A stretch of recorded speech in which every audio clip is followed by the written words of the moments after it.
part of the conference, where the format is planned to have 2 addresses and then to have a discussion on the papers that will be presented. For this session we have Richard Seymour and Artis Gavrilidis. We will start with Richard. For those who are just coming, Richard is an activist, columnist, journalist and writer based in London, UK. He also teaches at London School of Economics. The paper that he will present that we will be hearing now is called Nationalist Interpellations under Neoliberalism. And then after that we will invite Artis to present his paper and then we will have a discussion. So Richard, the floor is yours. Thank you very much. Okay, so I wanted to talk about a couple of things. First of all, the way in which neoliberalism and its spread and development has been contiguous with the rise of various... Here I'm not talking about the reorganization of social property relations and the creation of new national bourgeoisies in the context of the collapse of actually existing socialism, so-called. I think that's a different type of process, so it's related to what I'm talking about. Rather, in the UK, we had Thatcherism, in the US, Reaganism, in Chile, Pinochet, all came waving a flag saturated with national connotations and social meanings. So, if neoliberalism is taken to mean free market orthodoxy, free trade, globalization and so on, then it's extremely difficult to explain the confluence, the fact that there has been such a persistence of nationalism. And the way in which, for example, neoliberal parties and social liberal parties like New Labour have embraced nationalist projects and languages, have embraced the flag as part of their adaptation to neoliberal statecraft, would seem completely inexplicable, except perhaps as a residue of some sort of primitive sympathy that the market has not yet subjected to its cold, pitiless logic of commercial transaction. And indeed, the very fact that there are many states rather than one global state, the fact that these generally have reference to nationality and that states cannot be indifferent to nations, even if they suppress them, they have to somehow pay attention to them. Well, all this would seem to suggest that neoliberalism would be up against a tremendously resilient cultural bedrock, a form of social solidarity and human community that is too strong to be dissolved into a pricing mechanism. And this would seem to validate the narrative of a section of the right, which in effect says the left is globalist, it is against the nation. The nation is the only thing withstanding the brutal force of the market, and therefore your true allies are those of us on the right who stand by the nation. I'll give you a concrete example of this just to illustrate my point. Recently, the leader of the United Kingdom Independence Party, Nigel Farage, the UK Independence Party is a political party that sells bigotry like so much cheap tat on a Sunday market stall, you know. And he was asked if he didn't believe that immigrants coming to the UK actually make us all a little bit richer through their hard work, because there's empirical data suggesting that in fact wages and so on increase in response to immigration. And he of course contested this claim, but more importantly he said, even if immigration makes us all a little bit richer, he would prefer not to have so much immigration because some things were more important than money. Implicitly, that means he'd rather have a slightly older car and a slightly less spruced up house than live next to a bunch of foreigners. That was his exalted position. But now, a leading member of the Labour Party in the shadow cabinet flipped out over this, saying something to the effect that when was the last time you heard someone attack the tyranny of the market like this? Now the thing about this is that the UKIP leader, Nigel Farage, loves the tyranny of the market. What he wants is a hyper-globalizing alliance with the United States based on the most advanced forms of so-called deregulation. And he sees the European Union as, if anything, a kind of pinko socialist bloc. They call it the EU SSR. which, I mean, this is pretty typically petty bourgeois small business ideology in Britain. These people make their money by having the least labour protections, the least workplace safety, the least holiday entitlements, the least environmental protections, and EU laws are effectively about creating a sustainable infrastructure for big business which doesn't have this problem. So, really, Farage's position has got nothing to do with resisting the tyranny of the market, but the response of the Labour politician in this case mirrored the response of the centre-left in general, that nationalism is somehow a resilient resource against the tyranny of the market, against neoliberalism, against the free market, and therefore we have to learn how to speak in the common sense of the people. We have to use this to limit the market, to revalorize the national state as the base from which reforms can be achieved and people can be protected from the ravages of globalization, and so on and so on. But this is to fundamentally misunderstand the nature of neoliberalism in a number of ways. First of all, neoliberalism is not simply a doctrine of the free market. I mean, this is the exoteric doctrine, the fairy tale, the stuff that you feed to the tourists, but it's not real. Second, neoliberalism is not opposed to the intervention of states in the constitution of the capitalist economy. What is distinctive and innovative about neoliberalism, at least since the earliest conferences in the 1930s, the Walter Lippmann Colloquium, what was distinctive was that they said their emphasis was on the nature and the purpose of state intervention, not whether or not they should have them. This is the important thing. Neoliberalism is not classical liberalism. It's not 19th century liberalism. It's not Adam Smith. It's very distinctive, it's very modern, and it's a reaction to the influx of the working class into contemporary politics. There's nothing about neoliberalism that is per se opposed to nationalism. It is not to say that nationalism can in some naive way be traced back to some essence of neoliberal practice either. Neoliberalism isn't in itself a nationalist project, but rather the question is one of articulation. And what I think we can see is neoliberal practice taking hold of certain nationalist interpellations and articulating them with its dominant ideological and political elements. And I'll use the example of the UK here, it being most familiar to me, but I think it illustrates how some of these tendencies work, and therefore I hope it's of some general use. So first of all, I want to clarify what I mean by saying that neoliberalism is not a doctrine of the free market. In general, I think neoliberalism is a kind of constructivist praxis that attempts to create what, at a normative level, it says already exists, that is, the universal market.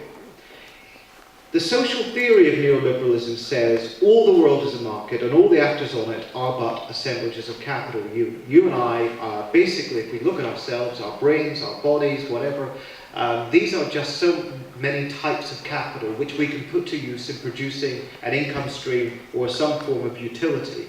Whether we're engaged in a romantic relationship, in crime, in drug use, or just something simple like taking photographs of our family, what we're doing in all of these exchanges is maximizing utility to ourselves.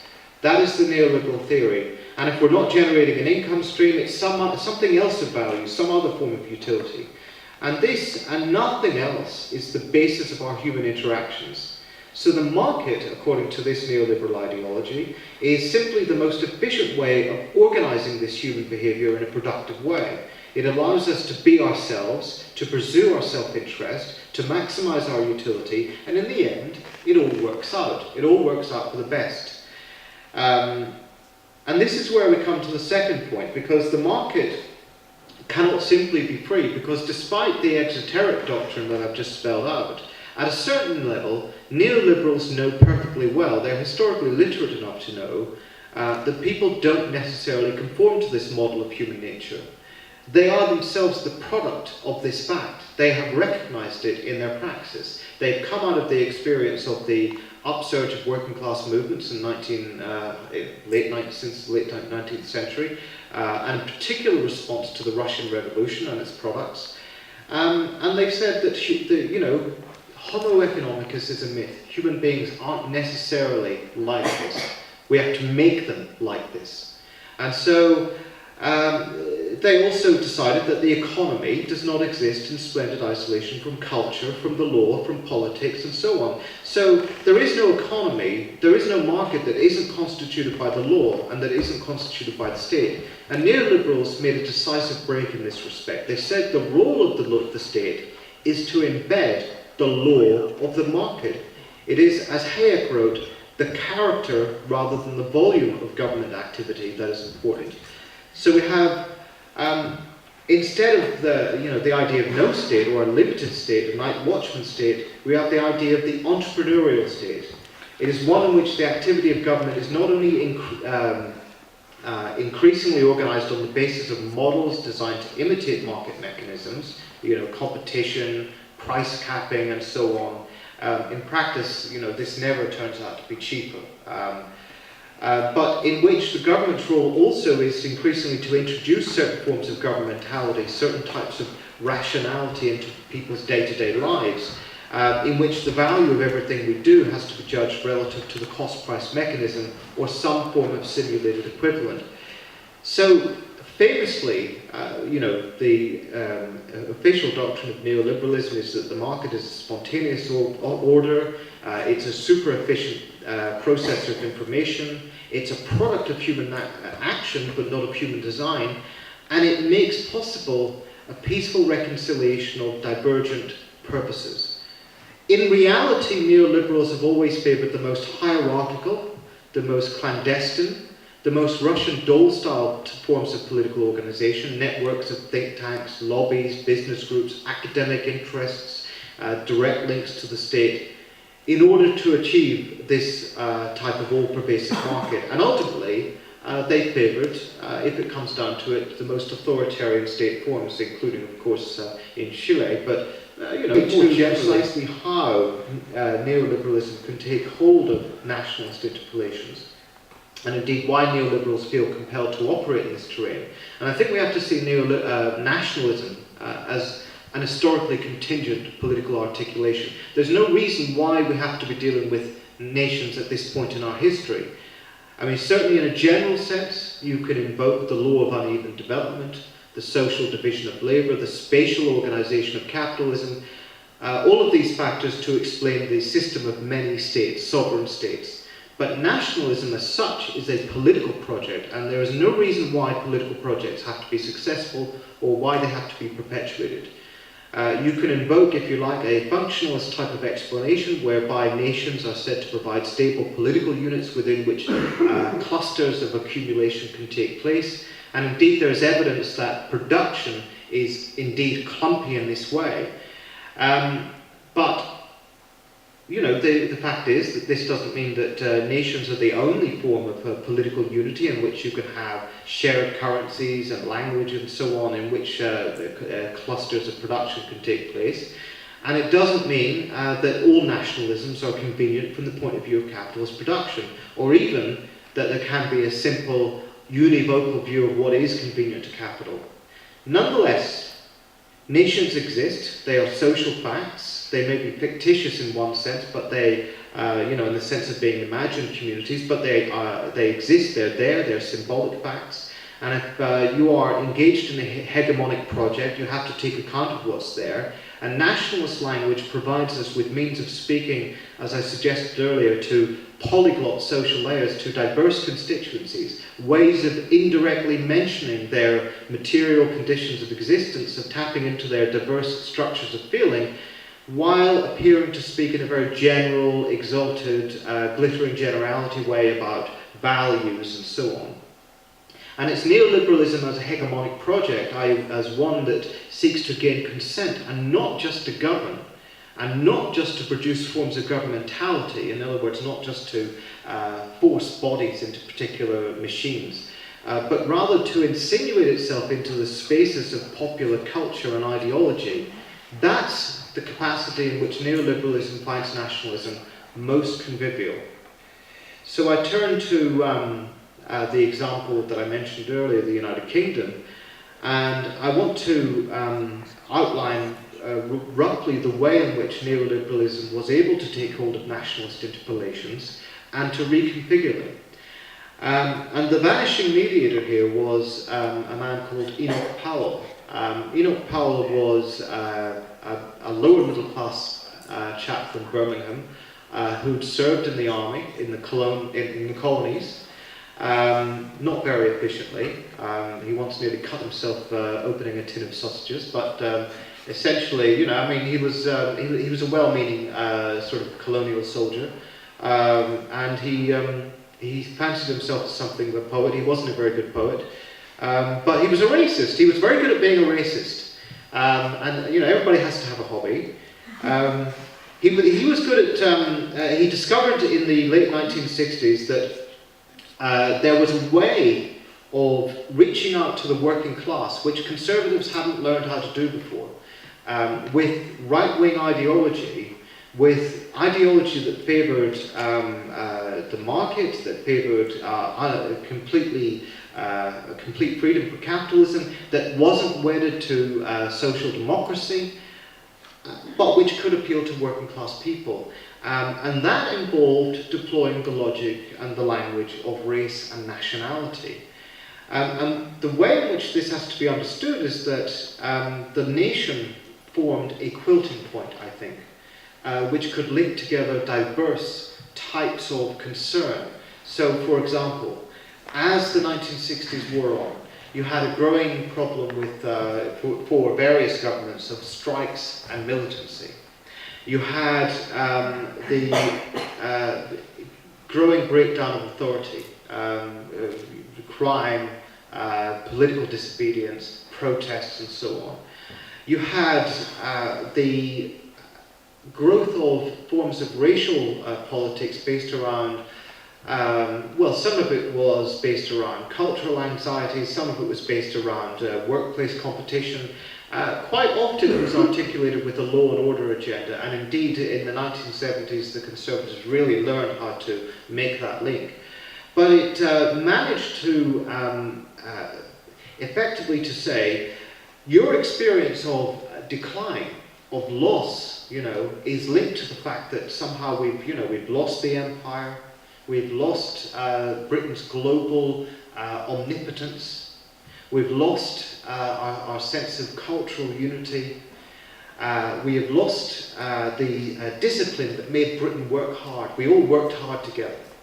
And if we really want to reclaim our lost glory, we have to somehow re-establish the nation. And what does that mean? It means re-establishing the nation's sovereignty by restricting immigration, re-establishing our global profile by expending on the military and by being committed to militarism. It means we have to re-establish the idea of British values, and that was a disciplinary project. And of course we have to establish law and order. The British state must be, you know, we have to tackle the enemy within.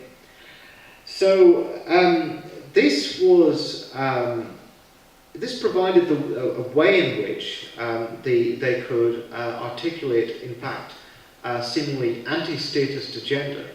I mean, on the face of it, this was saying that you know, there is a real need to radically and drastically reform the state. The state is too corrupt, it's too complicit with political correctness, it's too complicit with so-called, what was not yet called multiculturalism. And therefore we have to enter it, we have to shake it up, we have to get rid of the existing elites, the existing power bloc. So it was about reconfiguring and reorganizing the power bloc, displacing its elements, and using the nation as the way in which these social battles could be fought. And it's very notable that in the Thatcher era, when Thatcher was actually able to take control of this, assume the leadership of the Conservative Party and lead it to office, that the key points at which social conflict were most forcibly signified, first of all, it was the Falklands, and secondly, it was in conflict with the Irish Republican Army. It was at these points that the language of our people versus the enemy within came to be very prominent. And it was at these points that the Thatcherite project became consolidated, and that Thatcher's own leadership within not just her party but within her cabinet became most consolidated. What was the outcome of this? There's a few things. First of all, there's the implementation of the entrepreneurial competition state. So you have the implementation of, I mentioned, internal markets, price capping. Businessmen are brought in to reorganize public services along private sector lines. You have the implementation of new civil service discourses called new public management, which is again essentially about trying to bring the model of the enterprise, of the capitalist enterprise, into the organization of the public sector.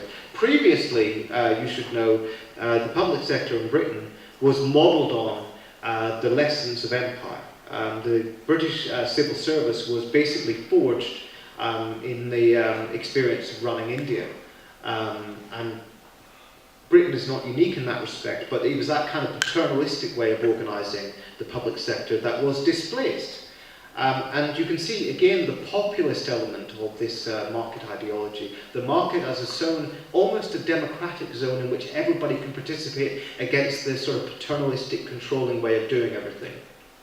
These days, the dominant form of, the dominant ideology is being displacing new public management to an extent, is behavioural economics.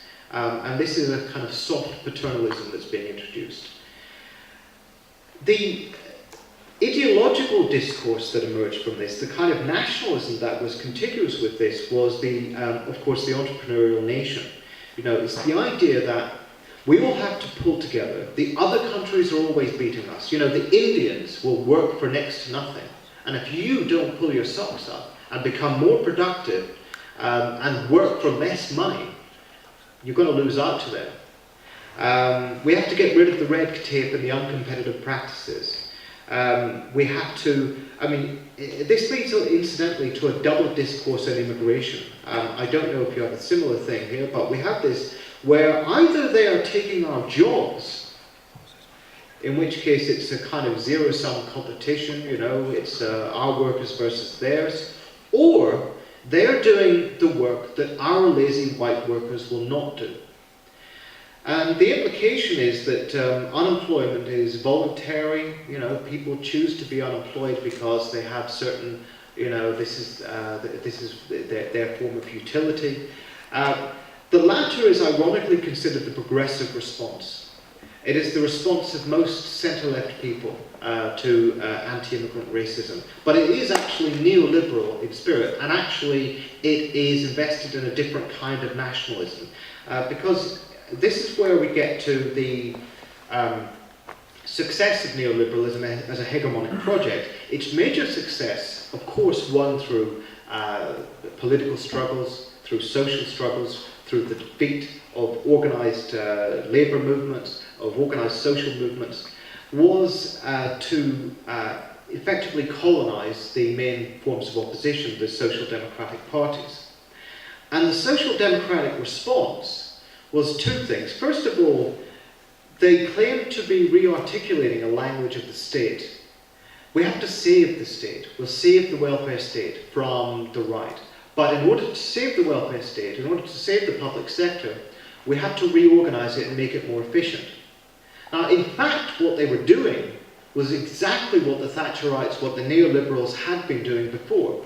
It was what the Reaganites and all the other neoliberal groups had done in the 1980s. It was not to get rid of the state. It was not to attack the state as such. It was to reorganise it and to redeploy spending form and a more punitive form. The social democratic response was to embrace progressive nationalism.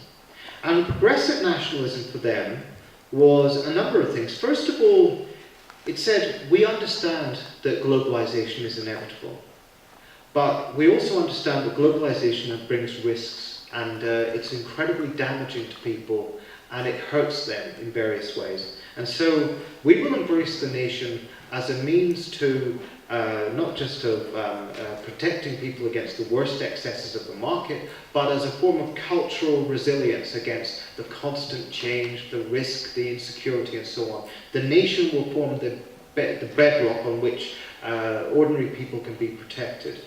But we will deploy a nationalism that is not exclusive, that is not racist, that is not anti-immigrant, and so on. Of course, in practice, it was almost always exclusive, racist, and anti-immigrant, but in very particular ways. So, what has happened here is that neoliberalism, by effectively colonizing first a number of potentially hegemonic apparatuses, think tanks and so on, then the major party of government, the Conservative Party, then the apparatuses of the state, the sort of civil service, and gradually penetrating down through other apparatuses, the schools and the police force and so on and so forth. And really effectively by encircling and penetrating the major sort of organised form of the working class, the Labour Party, and other social democratic parties, they have compelled them to accept a particular model of the state and a particular model of the national economy, but also they have popularized a particular form of brutal, disciplinary nationalism. So this is where I think it's important to, and this is where I'm going to wrap up, I'm going to conclude here. It's important to stress that this is a contingent political articulation, because there are obvious contradictions between what neoliberal sort of discourse and neoliberal practice might seek to achieve at one level, and what certain types of nationalist project might try to achieve at another level. It's very clear that neoliberalism, at a certain transitional moment, has felt the need to mobilize a kind of belligerent, combative, racialized nationalism in order to effectively break down the old power bloc and to form a potentially, at least potentially majoritarian bloc that will incorporate popular elements. But it's also equally clear that at a certain point, neoliberal practice begins to push against that. And this is where it begins to become more complicated, because the European Union is nothing if not a neoliberal bloc. It is one that is predicated upon a hierarchical arrangement of nation states. It is not going to end the national state. It is not going to abolish the national state. And therefore, there is a certain contiguity between what the neoliberal constitution of the EU seeks to achieve and the promotion of various national projects. Nonetheless, there are articulations of nationalism that are not consistent with this project. And this is where we have to get into the complex terrain of how the radical and far right are able to articulate nationalism as a potentially defensive resource. And this is because the European Union, as mentioned, is overwhelmingly a bourgeois bloc. It's overwhelmingly aimed at providing an infrastructure that is appropriate for the ends of big business, that largely excludes other constituencies, such as organised labour, and which, in the experience of crisis and decline, results in a reaction on the part of sections of the working class and sections of the petty bourgeoisie in particular. And this is where the articulations in which the nation has to be competitive, it has to be a part of the global race, it has to fight back against the Indian workers and Chinese workers who work for more for less and so on. This is where that can actually break down in the context of a crisis, and this articulation can be tied in with more protectionist and nationalist, national protectionist lines, and therefore I think this is where I learned the product of the left, the project of the left in response to this. The project of the left in response to this has to be, I think, in one sense, we have no choice but to operate on the national terrain. The national terrain is a given. To be very clear that all articulations of nationalism ultimately have the agenda of obscuring the real dimensions of the conflict that we face, and particularly the axis of class and so on. And so we need to be able to find what it is that nationalist projects are able to articulate, what material modes of existence are they able to mention and draw into a hegemonic project, and we need to grasp hold of those elements and to displace them. And that means quite often that there are elements of nationalist projects that, while they are articulated in a particularly regressive and racist or nationalist form, may indeed have an element of legitimacy, or may be linked to something that is actually much better articulated as part of a class project. So that's where I'll leave it. Thank you very much.